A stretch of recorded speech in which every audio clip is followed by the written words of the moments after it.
Hello everyone, welcome to learning book पे आप सभी का स्वागत है। लर्निंग बुक के इस वीडियो में हम 25 दिसंबर और 26 दिसंबर 2020 से संबंधित करंट अफेयर के महत्वपूर्ण प्रश्नों को डिस्कस करेंगे। अपने क्वेश्चन के डिस्कशन की शुरुआत की जाए उससे पहले आप सभी से एक रिक्वेस्ट है कि लर्निंग बुक को अपना सपोर्ट दें और हमारी वीडियोज़ को अधिक से अधिक शेयर करें। जो नए व्यूअर्स चैनल से पहली बार जुड़ रहे हैं उनसे रिक्वेस्ट है वो चैनल को सब्सक्राइब करके बेल आइकॉन को प्रेस कर दें, जिससे जो भी नई वीडियोस चैनल पे अपलोड हो उसकी नोटिफिकेशन आपको समय से मिल सके। आइए फिर शुरुआत करते हैं अपने आज के पहले प्रश्न के साथ। आज का पहला प्रश्न है, किस राज्य सरकार ने राज्य में रियल एस्टेट निर्माण कानूनों में एकरूपता लाने और मजबूत बनाने हेतु unified development control and promotion regulation को मंजूरी दी है? Unified development control and promotion regulation को मंजूरी दी है महाराष्ट्र सरकार ने। क्या है ये unified development control and promotion regulation? देखो, रियल इस्टेट का मतलब होता है कि जिसमें फ्लैट्स और बिल्डिंगें बनाई जाती हैं। अब क्या है, पूरे महाराष्ट्र में अलग अलग डिस्ट्रिक्ट में अलग अलग रूल एंड रेगुलेशन हैं। इवन महाराष्ट्र में ही नहीं कि आप किसी भी स्टेट में जाओगे तो हर डिस्ट्रिक्ट के अपने अलग अलग रूल रेगुलेशन हैं। कहीं पे 3 फ्लोर की बिल्डिंग अलाउ है, कहीं पे 20 फ्लोर की बिल्डिंग अलाउ है।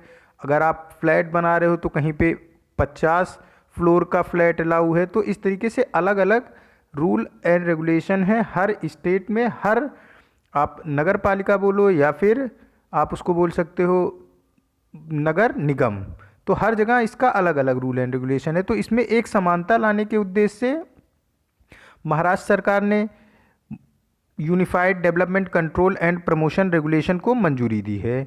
इससे क्या होगा कि जो इमारतों की ऊंचाई होगी वो पूरे महाराष्ट्र में एक समान होगी, सड़कों की चौड़ाई एक समान होगी, रूल एंड रेगुलेशन पूरे महाराष्ट्र में जो रियल एस्टेट हैं उसके लिए एक समान हो जाएंगे। इससे जो निर्माण होगा वो किफ़ायती हो जाएगा, मतलब कि कुछ कम दामों में निर्माण किया जा सकेगा रियल एस्टेट का। होता क्या है कि महाराष्ट्र में काफ़ी ऊंचे दाम हो जाते हैं, मुंबई में काफ़ी ऊंचे दाम हो जाएंगे और वहीं पे नासिक में मुंबई के कंपेयर में काफ़ी कम दाम हो जाता है। तो एक समरूपता लाने के लिए निर्माण में और किफ़ायती आवास बने, इसीलिए इसको किया गया है महाराष्ट्र गवर्नमेंट के द्वारा। किफ़ायती आवास परियोजना भी चला रही है महाराष्ट्र सरकार। होमलेस जो लोग हैं उनको 100 दिनों में घर प्रदान करने की योजना है महाराष्ट्र गवर्नमेंट की, जिसके तहत महाराष्ट्र सरकार की जो डेडलाइन है, मतलब 28 फरवरी 2021 तक महाराष्ट्र सरकार 8.82 लाख लोगों को जिनके पास घर नहीं है उन्हें घर प्रदान करेगी महा आवास योजना के तहत। उसी के तहत इसे रियल एस्टेट में unified development control and promotion regulation को मंजूरी दी गई है।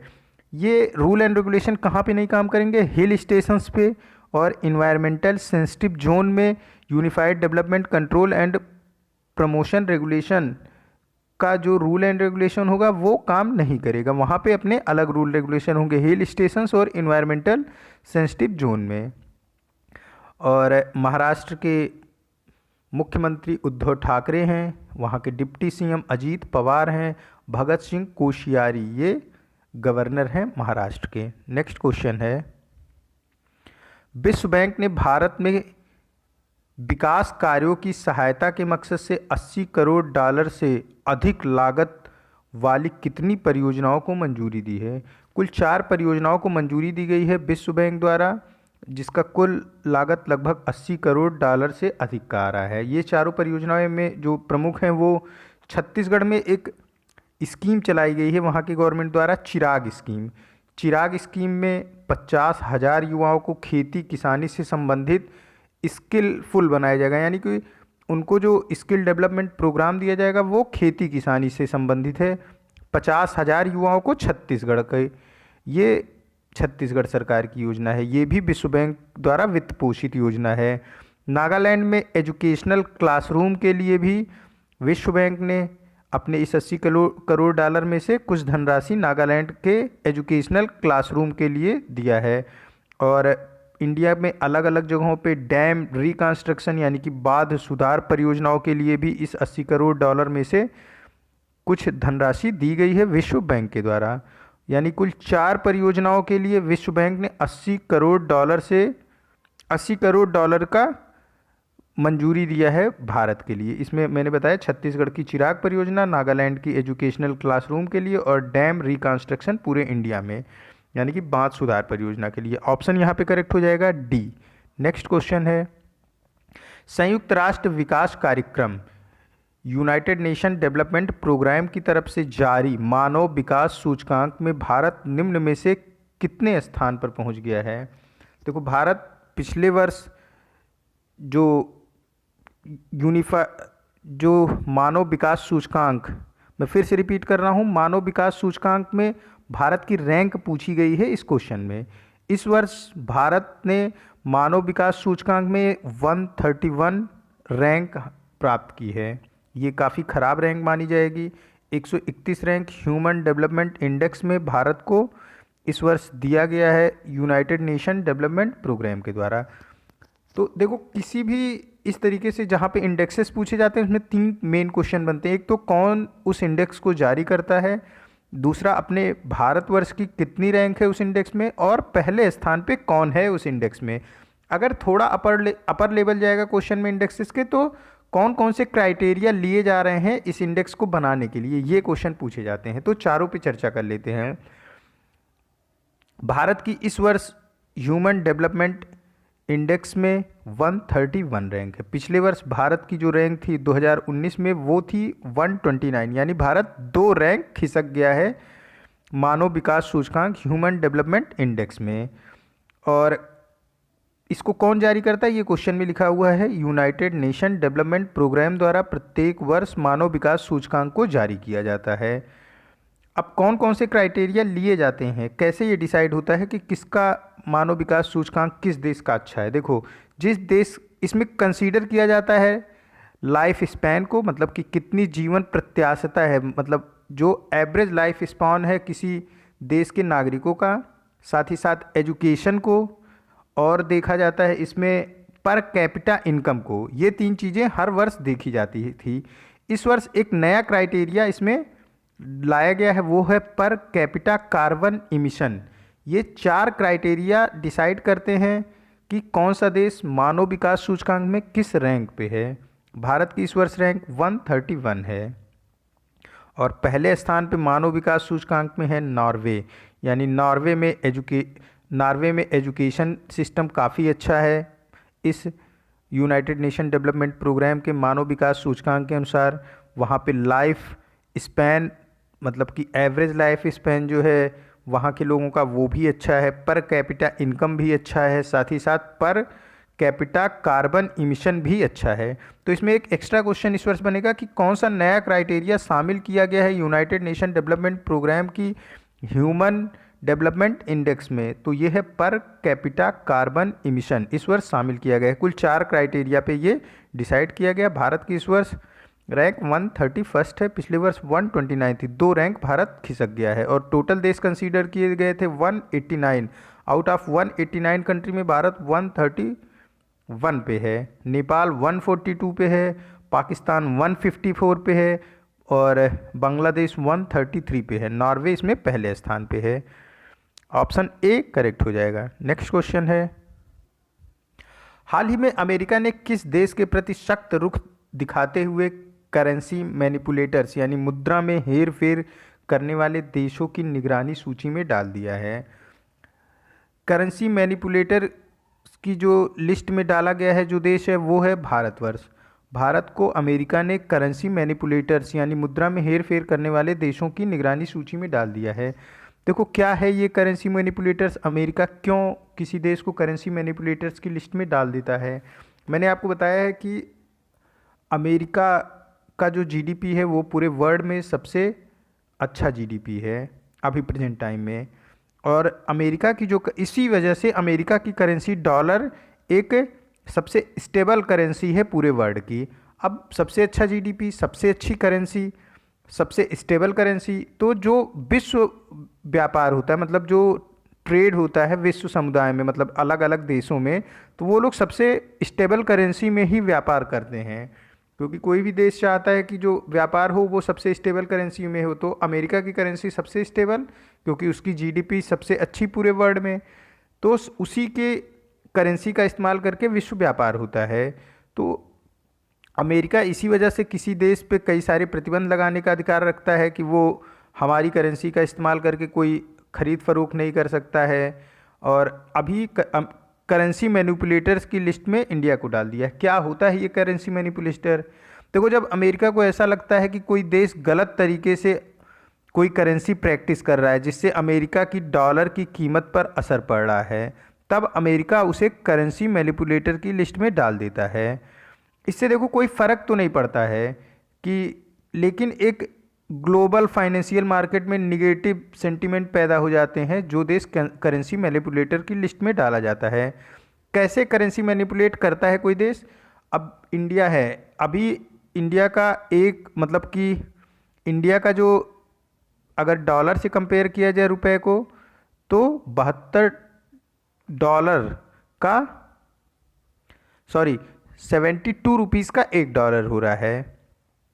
अब इंडिया क्या करे? इंडिया क्या करेगा कि, मतलब ये आपको एज्यूम करने को समझाने के लिए बताया जा रहा है कि कोई देश क्या करे कि अपने करेंसी को कम कर दे और कम कर दे, मतलब कि वो बता दे कि हमारी करेंसी और डाउन हो गई है, अब $100 की $100 हमारी करेंसी जो है वो डाउन हो गई, मतलब कि अब $100 हमारी करेंसी का एक हो रहा है।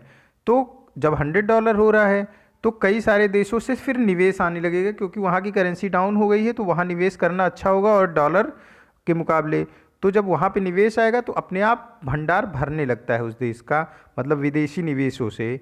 तो इसी को करेंसी मैनिपुलेटर्स बोलते हैं। तो अमेरिका को जब भी किसी देश पे शक होता है तो वो इस तरीके का काम करता है। और अमेरिका प्रेजेंट टाइम में कुल 10 देशों को करेंसी मैनिपुलेटर की लिस्ट में रखा है अमेरिका ने। India, China, Taiwan, Japan, south Korea, Germany, Italy, Singapore, Thailand और मलेशिया, इतने सारे देशों को अमेरिका ने करेंसी मैनिपुलेटर की लिस्ट में रखा है।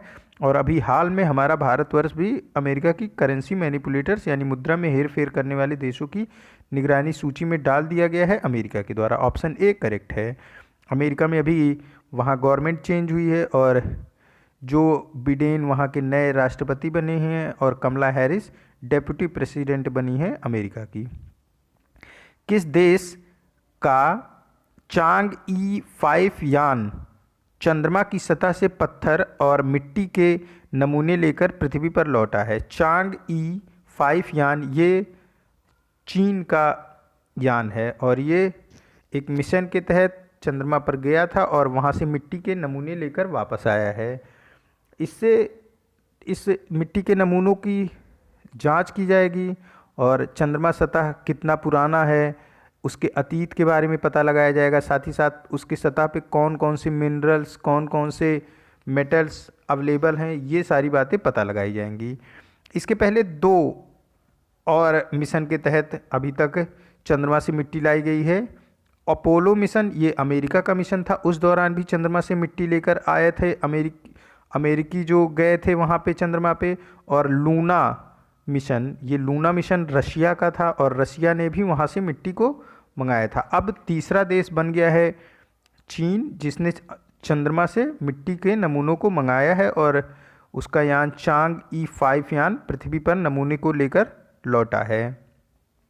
चंद्रमा पृथ्वी का एक उपग्रह है, यानी कि चंद्रमा पृथ्वी का एक सैटेलाइट है और इस नमूने से अपने सैटेलाइट की सतह पर क्या क्या स्थित है इसकी जांच करेगा अब चाइना।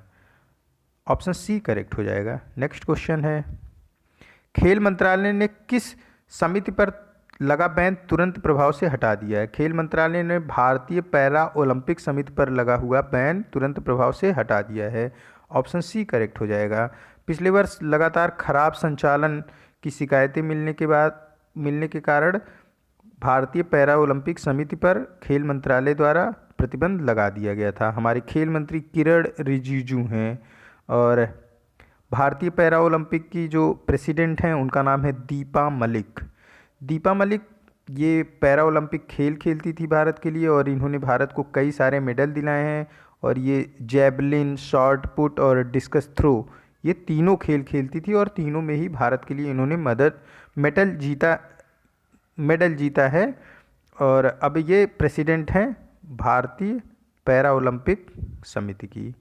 ऑप्शन सी यहाँ पे करेक्ट हो जाएगा। नेक्स्ट क्वेश्चन है, रक्षा अनुसंधान एवं विकास, ये देखिए यहाँ पे कुछ प्रिंटिंग में टाइपिंग मिस्टेक है, आप इसको देखो, DRDO है, defence research and development organisation, रक्षा अनुसंधान एंड विकास संस्थान ने स्वदेशी तरीके से विकसित निम्न में से किस मिसाइल का ओडिशा के बालासोर तट पर सफल परीक्षण किया है? इस मिसाइल का नाम है पृथ्वी-2। पृथ्वी-2 ये सतह से सतह पे मार करने वाली मिसाइलें हैं। अब सतह से सतह मतलब कि जब पृथ्वी पर ही ये लड़ाई करे, और फिर सतह से हवा यानी कि जब आकाश में उड़ते हुए किसी टारगेट को कोई नष्ट करे पृथ्वी पर रहते हुए, तो उसे सतह से हवा बोला जाता है। अभी ये सतह से सतह यानी दोनों टारगेट फिक्स हैं और पृथ्वी पर ही हैं, तो पृथ्वी-2 सतह से सतह पे मार करने वाली मिसाइल है और इसकी मारक क्षमता 350 किलोमीटर है। और DRDO की बात करें, डिफेंस रिसर्च डेवलपमेंट ऑर्गेनाइजेशन, इसका हेडक्वार्टर नई दिल्ली में है। और DRDO ये मिनिस्ट्री ऑफ डिफेंस के अधीन कार्य करता है। इसके जो डायरेक्टर जनरल हैं वो डॉक्टर G सतीश रेड्डी हैं। यहाँ पे ऑप्शन बी करेक्ट हो जाएगा। नेक्स्ट क्वेश्चन है, ओला द्वारा इलेक्ट्रिक वाहन बनाने के लिए दुनिया का सबसे बड़ा स्कूटर निर्माण कारखाना कहाँ पे स्थापित किया जा रहा है? देखो, ये ओला द्वारा जो इलेक्ट्रिक वाहन बनाने का कारखाना स्थापित किया जा रहा है, यह स्थापित किया जा रहा है होसूर तमिलनाडु में। होसूर तमिलनाडु में एक स्थान का नाम है, और वहीं पे ये ओला अपने इलेक्ट्रिक वाहन बनाने का कारखाना स्थापित कर रहा है। होसूर कृष्णागिरी करके एक डिस्ट्रिक्ट है, वहीं पे एक इंडस्ट्रियल एरिया है तमिलनाडु में। कृष्णागिरी डिस्ट्रिक्ट का इंडस्ट्रियल एरिया है होसूर, वहीं पे ओला द्वारा अपनी फैक्ट्री का निर्माण किया जा रहा है। ओला इलेक्ट्रॉनिक व्हीकल को जर्मन डिज़ाइन अवार्ड में मार्केटिंग इनोवेशन अवार्ड भी पिछले वर्ष मिला था, और इस क्वेश्चन को मैंने आपको कराया भी था। ओला का हेडक्वार्टर, ये ओला हमारी इंडियन है पूरी तरीके से, ये बेंगलुरु इंडिया में है इसका हेडक्वार्टर। ओला के जो CEO और फाउंडर हैं उनका नाम है भाभीश अग्रवाल। ओला इंडिया के साथ ही साथ ऑस्ट्रेलिया, न्यूजीलैंड और UK इन तीनों देश में काम कर रहा है अभी, और ये अब इलेक्ट्रिक वाहन बनाने के क्षेत्र में भी उतर रहा है। ओला के बारे में सभी को पता ही है, ये ऐप के ज़रिए 4 व्हीलर की बुकिंग करता है, गाड़ियों की बुकिंग करता है, और आप ऐप के ज़रिए गाड़ी को हायर करके, कार या फिर कोई भी बड़ी 4 व्हीलर को हायर करके एक स्थान से दूसरे स्थान जा सकते हैं इसकी मदद से, और काफ़ी सारे लोगों ने ओला का इस्तेमाल किया ही होगा। ऑप्शन यहाँ पे डी करेक्ट हो जाएगा। होसूर किस डिस्ट्रिक्ट में है? ये कृष्णागिरी डिस्ट्रिक्ट में है। नेक्स्ट क्वेश्चन है, बांग्लादेश ने ढाका में hotel Radisson Blu water garden में आयोजित दूसरे बांग्लादेश भारत कपास महोत्सव 2020 के मुख्य अतिथि कौन थे? भारत बांग्लादेश कपास महोत्सव 2020 के मुख्य अतिथि थे सलमान फजलुर रहमान इनका नाम है, और ये वहाँ की प्रधानमंत्री शेख हसीना के प्रमुख सलाहकार हैं। भारत बांग्लादेश कपास महोत्सव 2020 के यही मुख्य अतिथि थे। कपास उत्पादन में इंडिया पूरे विश्व में पहले स्थान पे है। ऑप्शन बी यहाँ पे करेक्ट हो जाएगा। नेक्स्ट क्वेश्चन है, केरल में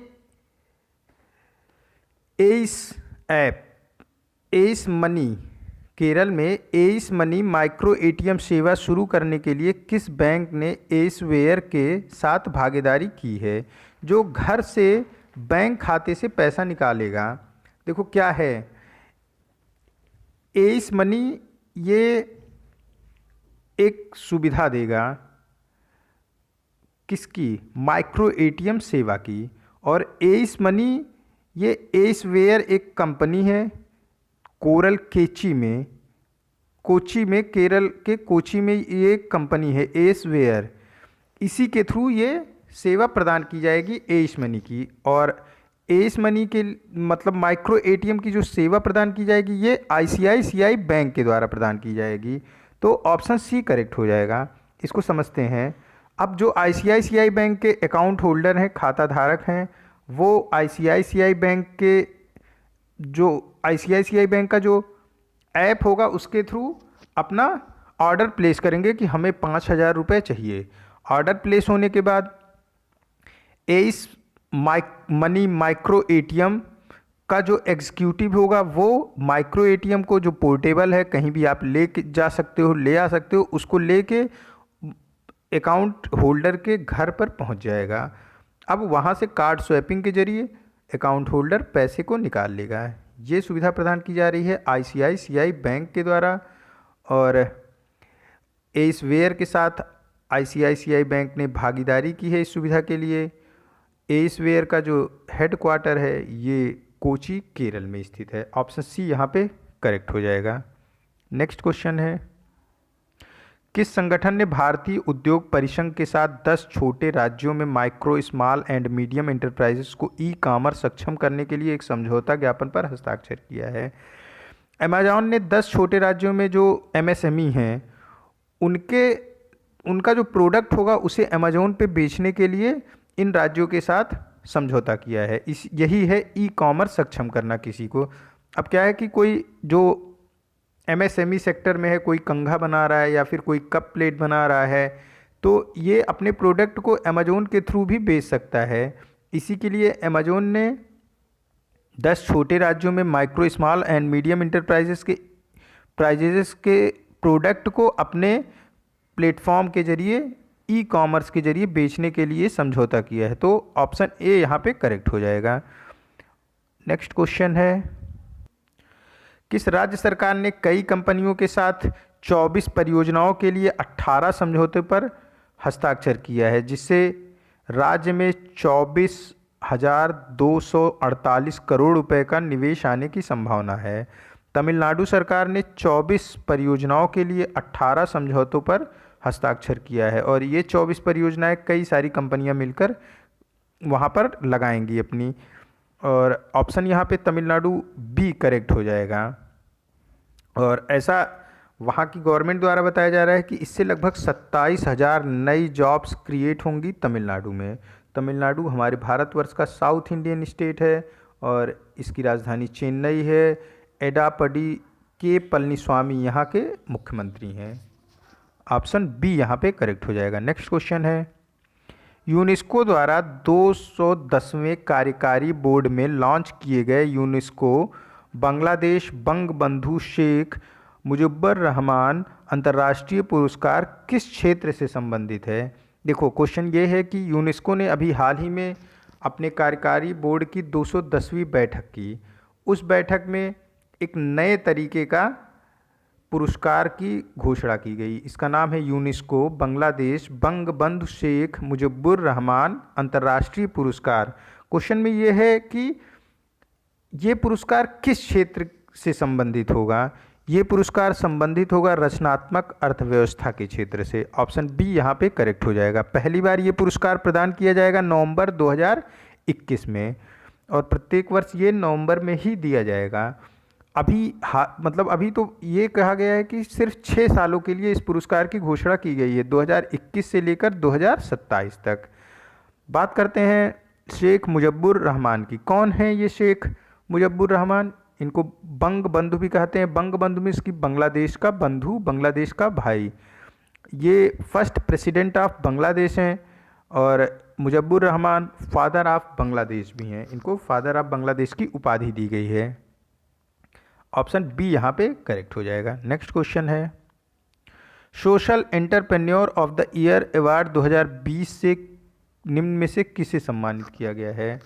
अशरफ पटेल, ये एक फीमेल हैं, इनको सम्मानित किया गया है social entrepreneur of the year award India 2020 से।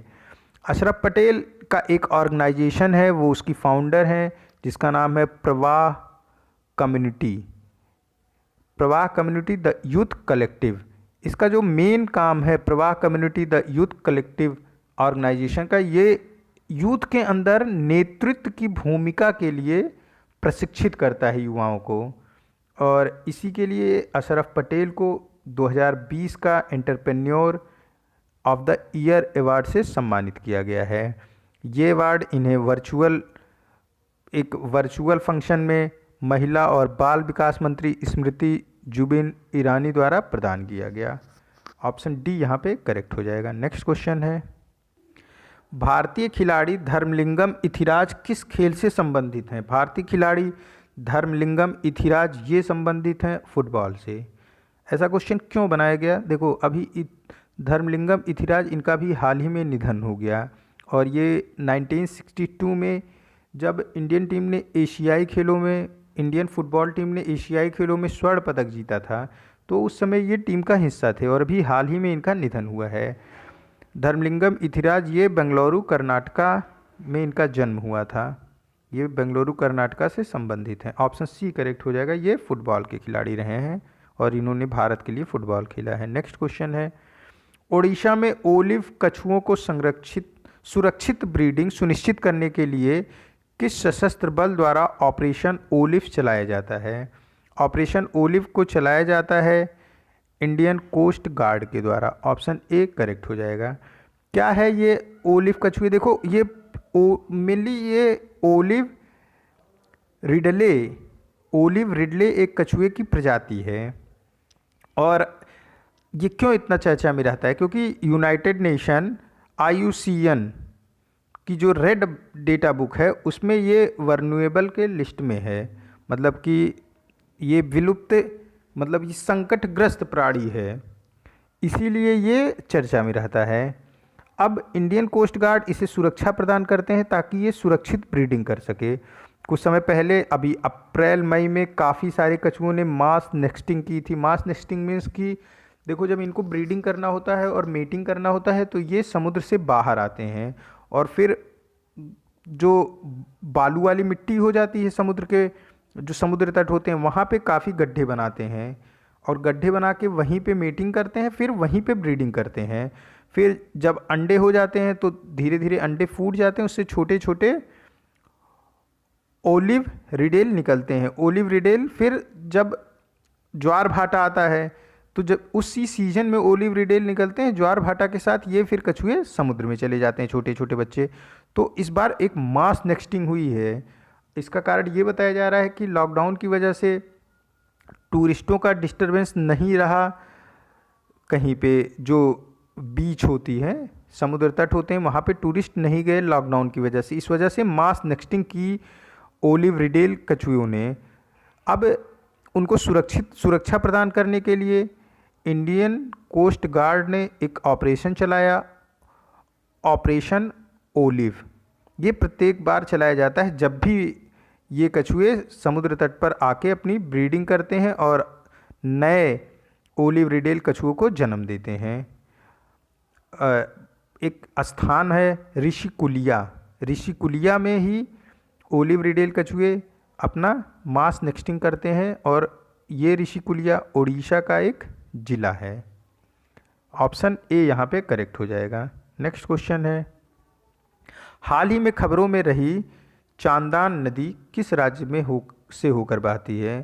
देखो चांदान नदी ये बिहार राज्य से होकर बहती है। हाल ही में ये खबरों में क्यों रही?